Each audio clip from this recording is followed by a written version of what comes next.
Hey guys, so we got a question here that came in. It says, how can I stay humble in my sport when everyone is giving me compliments?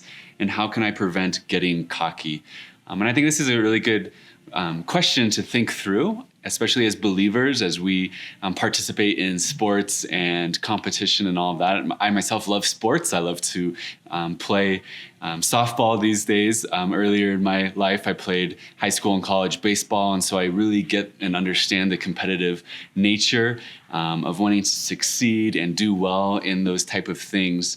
But I think the Lord also wants to teach us some things as we walk through this. Firstly, just walk in thanksgiving, right? The breath in our lungs and the abilities, even the athletic abilities that God might give us, are a gift from Him, and we should start in that place of just thankfulness that the Lord would give us an ability to live and to play and to run and whatever it would be that you're into. And I think that that's the best place to start, in a place of humility, even if you're succeeding in a good thing. Like it's okay to succeed, it's okay to win, it's okay to compete and do well. But we want to remain in that place of it's the Lord's gift in us that we have that ability to do what we're doing. And so the question here, it's like, man, people are giving you compliments. How can you prevent getting cocky? How do you stay humble? And humbleness is key in our Christian walk. And so a couple of verses I want to share with you guys to consider. First one would be in Colossians chapter 3, verse 12. It says, God chose you to be holy people, and you must clothe yourselves in tenderhearted mercy and kindness, in humility, gentleness, and patience. And so just these attributes of what it looks like to be a believer, to be a chosen child of God, living for God in this world. Some of the attributes here highlight humility and gentleness and kindness. And so these are really kind of opposite to being cocky and full of yourself and full of pride, right? James chapter 4, verse 6 says that God resists the proud, but He gives grace to the humble. And so you want to remember that. We want to remember that that God has called us to be to walk in humility, to be humble. And so I think that's really a place, as we start with Thanksgiving and then we remind ourselves of what the character of a believer is. That's a good place to start without getting too full of ourselves as we compete, as we play sports, as we win, whatever it might be. I think of Jesus's character also, and I want you to just really consider the character of who Jesus is, right? As believers, we're called to follow Jesus and imitate Him and live for Him. And one of the ways we do that is by studying His life and observing His life and the way He lived here on earth. And so I think about Him, right? And I think about just even the very Son of God, the one with all the strength and power and wisdom and knowledge and ability in the world, came and lived a sinless life here on earth. And yet he clothed himself in humility and meekness.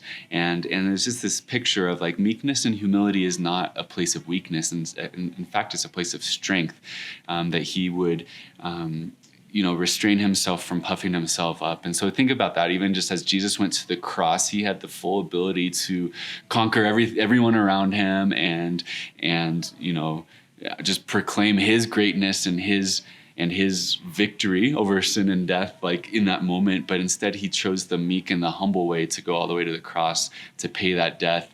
And then He rose it later from the grave. And so I think about this, like as we apply this to the question just about your walk with the Lord, as maybe it's not even sports, but maybe it's your academics or music or just something that you succeed in.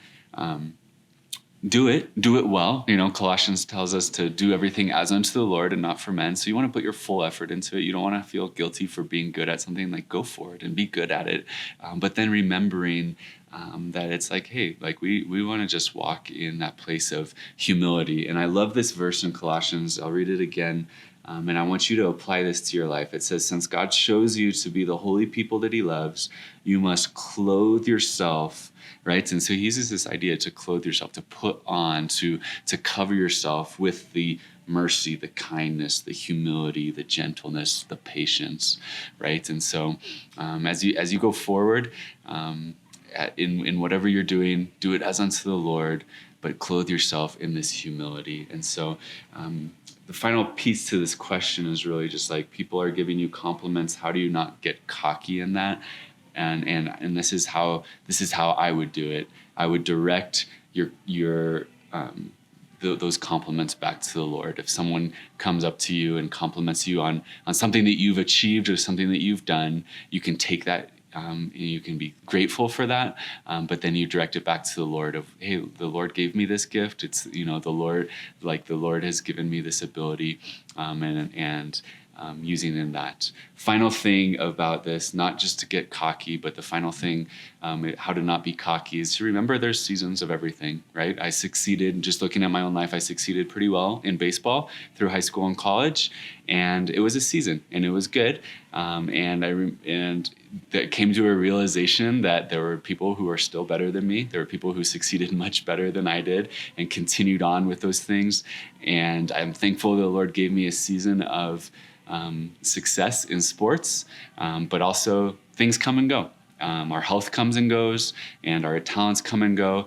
And so that keeps us humble, and that keeps us not to be in a cocky place, because we don't even know what tomorrow might bring. And so just keep those things in mind. Colossians 3:12, James 4:6, and I hope that helps with this question.